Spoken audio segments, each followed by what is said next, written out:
नमस्कार दोस्तों, आज हम मैट्रिक के एग्ज़ाम में पूछे जाने वाले इतिहास के कुछ महत्वपूर्ण प्रश्नों के विषय में जानेंगे, जो कि पाठ 3 से है। पाठ 3 में क्वेश्चन पूछा जाता है, हुआ हाव आंदोलन के विषय में आप क्या जानते हैं, या हुआ हाव आंदोलन के विषय में लिखें। तो देखिए, इसके बारे में हम लोग आंसर जानते हैं कि यह आंदोलन उपनिवेशवाद आंदोलन था। क्या कहिएगा? यह आंदोलन उपनिवेशवाद आंदोलन था। यह आंदोलन 1939 में, दिन रख लीजिएगा याद, 1939 में वियतनाम में आरंभ हुआ। इस आंदोलन का सबसे ज़्यादा प्रभाव जो है मेकोंग डेल्टा में था। याद रखिएगा, इस जगह को भी मेकोंग डेल्टा में था। इस आंदोलन का नेतृत्व हुइन फुसो किए थे। याद रख लीजिए, हुइन फुसो, जिनका जन्म होता है 19 मई 1890 को। यह आंदोलन राष्ट्रवाद की मुख्य धारा से जुड़कर उपनिवेशवाद विरोधी भी बन गया। आप इसका एक स्क्रीनशॉट ले लीजिए। दूसरा प्रश्न है, स्कॉलर्स रिवोल्ट पर टिप्पणी लिखें। देखिए, 1860 में वियतनाम में ईसाइयों के बढ़ते प्रभाव और आधिपत्य के विरुद्ध एक बहुत ही सशक्त आंदोलन हुआ। इस आंदोलन को राज दरबार के अधिकारियों ने चलाया था और इसमें जो है बहुत सारे ईसाइयों को मार दिया गया था, जिससे यह जो विद्रोह है इसको बड़ी क्रूरतापूर्वक क्या कर दिया गया, दबा दिया गया था। लेकिन इससे जो है राष्ट्रवादी भावना का विकास हुआ था। तीसरा प्रश्न है, जिनेवा समझौता का हिंद चीन के इतिहास में क्या महत्व है।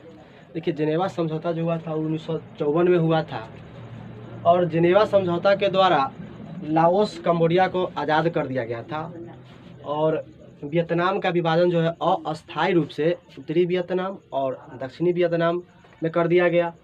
1956 में वियतनाम में एक आम चुनाव भी कराया गया। जिनेवा समझौता ने पूरे हिंद चीन में राजनीतिक अशांति ला दिया।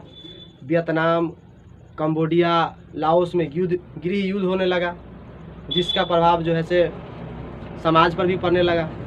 चौथा प्रश्न है, माइली हत्याकांड से आप क्या समझते हैं। देखिए, ये क्वेश्चन बहुत महत्वपूर्ण है, कई बार पूछा हुआ है मैट्रिक के एग्जाम में कि माइली हत्याकांड से आप क्या समझते हैं।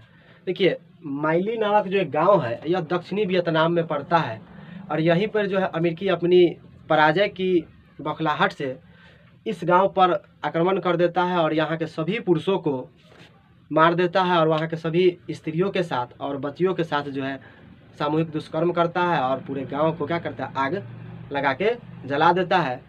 और इसी घटना से क्या होता है, एक वृद्ध व्यक्ति होते हैं जो किसी तरह से बच जाते हैं, और बच जाते हैं तो ये सब घटना जो है लोगों को सुनाते हैं, जिससे क्या होती है कि अमेरिकी प्रशासन की बहुत ही ज़्यादा आलोचना होती है। पांचवा प्रश्न है, नपाम और एजेंट ऑरेंज क्या है। देखिए, नपाम और एजेंट ऑरेंज जो है इसका उपयोग अमेरिकी वियतनाम युद्ध के दौरान अमेरिका के द्वारा वियतनाम पर किया गया था। नपाम जो होता है यह एक बम है जिसमें नपाम नामक एक कार्बनिक यौगिक होता है, जो गैसोलीन के साथ मिलकर एक ऐसा मिश्रण तैयार करता है जो त्वचा से चिपक कर जलते रहता है। और एजेंट ऑरेंज क्या है। देखिए, एजेंट ऑरेंज एक ऐसा बहुत ही विषैला जहर होता है जिससे पेड़ों की पत्तियां झुलस जाती है और पेड़ सूख जाते हैं। जंगलों को ख़त्म करने में इसका प्रयोग किया जाता है, लेकिन अमेरिका ने यहाँ इसका प्रयोग युद्ध में किया था। एजेंट ऑरेंज में ना, जिस डब्बा में रखा जाता था एजेंट को, उस डब्बा पर एक ऑरेंज कलर का यानी नारंगी रंग का पट्टियाँ बनी हुई होती थी, इसीलिए इन्हें एजेंट ऑरेंज कहा जाता है। आप इसका एक स्क्रीनशॉट ले लीजिए। छठा प्रश्न है, भूल भुलैया मार्ग से आप क्या समझते हैं। अमेरिकी वियतनाम युद्ध में इसकी क्या भूमिका थी। चलिए जानते हैं हो ची मिन्ह भूल भुलैया मार्ग के विषय में। यह जो मार्ग है यह उत्तरी वियतनाम से दक्षिणी वियतनाम की सीमा तक जाती है। इस मार्ग का जो नामकरण है यह हो ची मिन्ह के नाम पर किया गया है। इस मार्ग का अधिकांश जो भाग है वह वियतनाम के बाहर से ही गुजरता है, जैसे लाओस है, कंबोडिया है, इससे ही होकर यह मार्ग ज़्यादातर गुजरता है। अमेरिकी युद्ध में उत्तरी वियतनाम से दक्षिणी वियतनाम तक सैनिकों को और रसद को पहुंचाने में यह मार्ग बहुत ज़्यादा भूमिका निभाया था।